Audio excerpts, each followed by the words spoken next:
La Fisascat CISL Veneto ha riconfermato alla segreteria generale Giovanni Battista Comiati in occasione del 12° congresso regionale.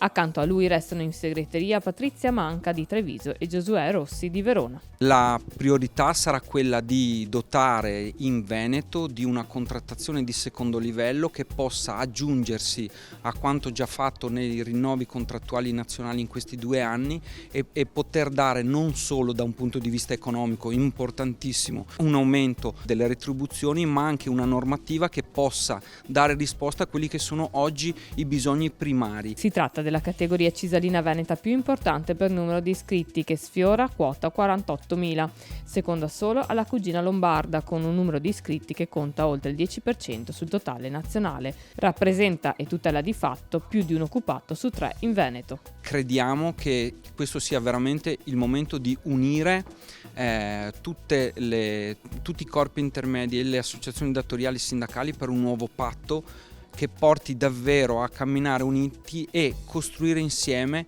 una società più giusta. Non esiste una società giusta, ma noi cerchiamo di fare la nostra parte per pezzettino alla volta migliorare. Un operato, quello della Fisascat Veneta, a cui fanno riferimento oltre 40 diversi contratti nazionali, dagli addetti del terziario di mercato a quelli della ristorazione, dell'alberghiero e del turismo, e poi servizi di pulizia e socio-assistenziali fino alle guardie giurate, alle farmacie e agli studi professionali. Parecchi quindi i fronti su cui mantenere alta l'attenzione. In Veneto abbiamo una federazione molto presente, attiva sulle maggiori vertenze, con un gruppo dirigente coeso, affiatato e molto preparato. I temi più importanti sui quali stiamo ragionando sono i temi del part-time involontario. Dopodiché abbiamo il grande tema degli appalti e poi abbiamo il grande tema della formazione professionale, quale diritto individuale per le lavoratrici e i lavoratori, nel senso che per quanto ci riguarda